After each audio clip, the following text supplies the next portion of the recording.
बिस्मिल्लाहिर्रहमानिर्रहीम। Welcome to medicine world. आज हम लोग डिस्कस करेंगे लिंकोसिन कैप्सूल्स के बारे में।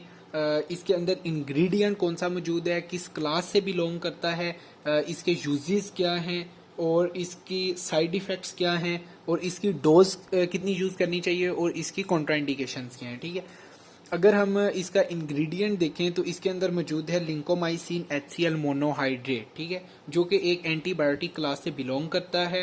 एंटीबायोटिक कौन सी? लिंकोसामाइड क्लास से बिलोंग करता है। ठीक है, अच्छा, अगर अब हम इसके यूजेस देखें तो ये हमारे पास अगर ईयर इन्फेक्शन हो गई है, थ्रोट है, गले के अंदर इन्फेक्शन हो गई है, ठीक है, उसके ट्रीटमेंट के लिए हम इसे यूज़ कर सकते हैं। उसके बाद आ जाता है कि डेंटल इन्फेक्शन, दांत या दाढ़ के अंदर दर्द हो रही है, सूजन हो रही है, वहाँ पे कोई इन्फेक्शन हो गई है, उसके ट्रीटमेंट के लिए यूज़ हो सकता है। या डेंटल सर्जरी करने के बाद अगर वहाँ पे कोई डेंटल इन्फेक्शन का इन्फेक्शन हो गई हो, उसके ट्रीटमेंट के लिए इसे यूज़ किया जा सकता है।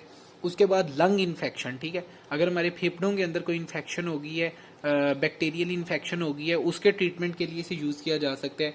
उसके बाद बहुत सी जो स्किन इन्फेक्शंस होती हैं, जो जिल्द के ऊपर फोड़े फिंसियाँ बन जाती हैं, उसके ट्रीटमेंट के लिए इसे यूज़ किया जा सकता है।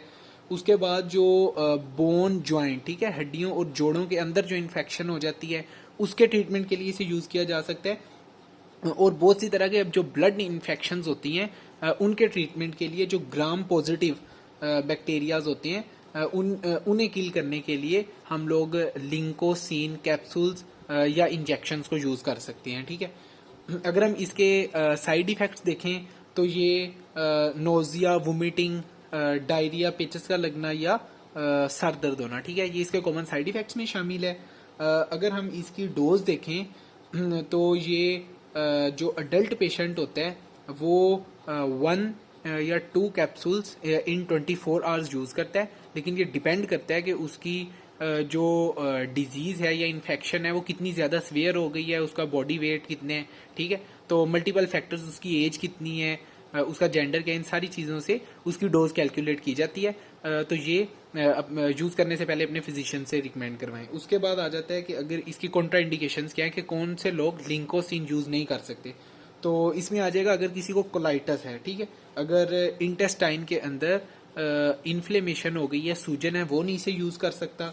दूसरा आ जाता है किसी का जो हार्ट रिदम डिसऑर्डर है, ठीक है, जो हार्ट की जो रिदम होता है, अगर वो डिसऑर्डर हुई है तो वो नहीं इसे यूज़ कर सकता। और अगर किसी को जो उनसे लीवर डिसऑर्डर है, ठीक है, अगर किसी का जिगर का मसला है तो वो इसे यूज़ नहीं कर सकता।